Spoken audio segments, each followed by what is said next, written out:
मैं समझता हूँ हमारा देश लोकतांत्रिक देश है और इसमें वोट की ताकत होती है और वोट की ताकत किसान और जनता सब दिखा देगी सरकार को।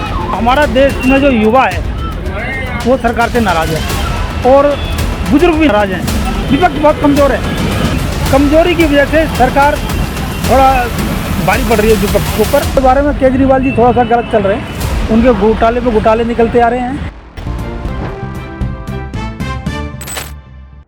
नमस्कार। अभी आपने देखा कि गाजीपुर बॉर्डर तक किसान आ चुके हैं और उनके साथ बहुत बुरा सलूक किया जा रहा है। जैसे गैस के गोले छोड़े जा रहे हैं, गोलियां भी चल रही हैं, कांटे लगाएंगे। इस बारे में क्या कहना चाहेंगे आप? तो कोई सरकार की दमनकारी नीतियाँ तो हैं ही और कोई भी सरकार ये नहीं चाहती कि मेरी बदनामी हो। तो इसके तहत ये सरकार जो ना अपनी दमनकारी नीतियाँ अपना रही है और आगे इसका हर्जाना जो ना सरकार को जो ना भुगतना पड़ेगा।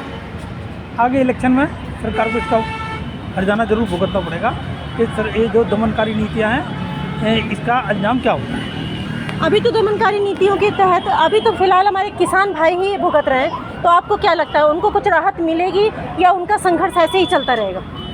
ये मैं समझता हूँ हमारा देश लोकतांत्रिक देश है और इसमें वोट की ताकत होती है और वोट की ताकत किसान और जनता सब दिखा देगी सरकार को और सरकार को सबक सिखा देगी कि दमनकारी नीतियाँ क्या होती हैं और क्यों कही जाता है। 2024 का चुनाव होने वाला है, जैसा कि सभी को पता है 2024 का चुनाव होने वाला है। वहाँ पे लोग अपनी अपनी सरकार चुनेंगे। आपको क्या लगता है ये जो किसानों के साथ हो रहा है, तो इस राजनीति और दमनकारी नीति से क्या असर पड़ेगा 2024 के चुनाव पर?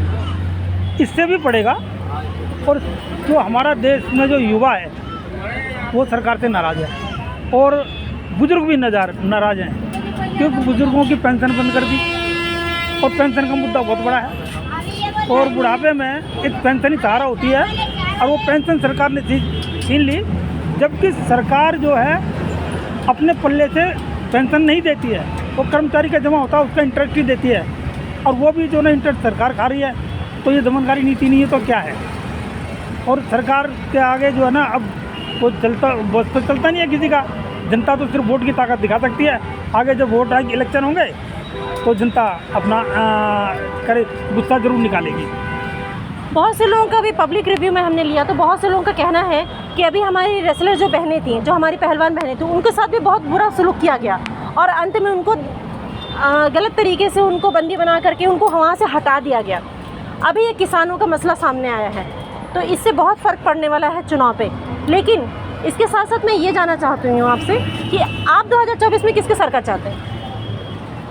मैं असल में 2024 की जो सरकार आएगी, अब देखो वो तो जनता के, मेरे अकेले तो कुछ हो नहीं सकता। ये पूरी जनता है, पूरा जनमानस है और जो लोग परेशान हैं। और मेरे ख्याल से सत्ता चाहे भले ही मोदी जी की आ जाए लेकिन विपक्ष मजबूत हो जिससे कि सरकार दमनकारी नीतियाँ ना अपना सके। इनके विपक्ष में क्या कहना चाहेंगे आप? विपक्ष बहुत कमज़ोर है, विपक्ष कमज़ोर है और कमज़ोरी की वजह से सरकार थोड़ा भारी पड़ रही है विपक्ष के ऊपर और वो विपक्ष को नहीं सुन रही है। सांसदों का निलंबन है और बहुत सी चीज़ें हैं जो हुई हैं, मुझे ध्यान नहीं आ रहा है। तो बहुत सी चीज़ें सरकार ने दमनकारी नीतियाँ अपनाई हैं, उसकी वजह से सरकार को भुगतना पड़ेगा। आप दिल्ली में हैं तो दिल्ली की सरकार के बारे में क्या कहना चाहेंगे आप? दिल्ली की सरकार के बारे में केजरीवाल जी थोड़ा सा गलत चल रहे हैं। उनके घोटाले पे घोटाले निकलते आ रहे हैं। ईडी को जो सरकारी तंत्र उसका सामना नहीं कर रहे हैं, उससे कोऑपरेट नहीं कर रहे हैं और जनता इनको सबक सिखाएगी। अब क्या केजरीवाल सरकार जाएगी? अच्छा, केजरीवाल सरकार जाएगी, मोदी जी के आने की उम्मीद है नहीं, तो फिर आएगी किसकी सरकार? क्या राय है? अभी तो जनता चुनेगी ना जी। आप भी जनता में आते हैं? हाँ, मैं भी जनता में आता हूँ लेकिन मैं ये थोड़ी बताऊँगा कि मैं किसको वोट दूँगा। मैं वोट दूँगा अपने, मेरे दिल में है किसको वोट दूँगा। ये तो आपकी अपनी राय है। लेकिन अभी कुछ भाइयों से बात हुई हमारी तो उसमें उनका कहना ये है कि जैसे बहुत ही गलत नीतियाँ, नियत और नीति दोनों ही सरकार की जो अभी प्रेजेंट में सरकार उनकी सही नहीं है। ये सच है? हाँ, ये कुछ सच है कि नीतियाँ सरकार ने ये आपाधापी जो मचा रखी है अपने, मतलब संविधान के हिसाब से देश नहीं चल रहा। अगर सीधी संविधान के हिसाब में, हमारा संविधान विश्व के अंदर सबसे अच्छा संविधान है। अगर कोई भी सरकार संविधान के हिसाब से चले तो मैं ये समझता हूँ कि सरकार हमारा बहुत ऊंचा जाएगा, बहुत तरक्की करेगा और सोने की चिड़िया क्या, सोने का शेर बन जाएगा। हमारा देश। और सरकार की गलत नीतियों के कारण, संविधान से अनुसार न चलने के कारण इस तरह से ना देश को नुकसान हो रहा है। दिल्ली के कुछ लोगों का कहना ये है कि जो एजुकेशन और सुविधाएं लेकर के दिल्ली की सरकार ने किया है वो अच्छा किया है। आपको क्या लगता है कि एजुकेशन पे काम किया है हमारे केजरीवाल जी ने? हाँ, इसमें कोई दो राय नहीं है कि एजुकेशन के ऊपर तो काम किया है केजरीवाल सरकार ने, ये इसमें तो कोई दो राय नहीं है, और अच्छा काम किया है। तो इसमें जो है ना, मैं इसका क्रेडिट केजरीवाल सरकार को देता हूँ और मनीष सिसोदिया जी को देता हूँ, जो कि आज जेल में है। लेकिन ये दुर्भाग्य है हमारे देश का कि गलत तरीके से, जो ठीक है घोटाला है वो होगा, लेकिन वो कोर्ट तय करेगा। अभी उनके ऊपर इल्ज़ाम जो है, जो आरोप लगाए गए हैं वो प्रूफ नहीं हुए हैं, और इस तरह से जेल में डाले जाना ना, ये कानून का उल्लंघन है।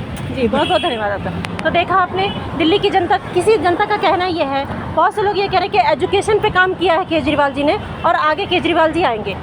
कुछ लोगों का कहना है मोदी, जो प्रेजेंट में मोदी जी हमारे माननीय प्रधानमंत्री नरेंद्र मोदी जी, वो ही आएंगे। तो देखते हैं आगे जनता का क्या सुझाव रहता है, 2024 में जनता किसको चुनती है। देखने के लिए जुड़े रहें ARS न्यूज़ से। नमस्कार।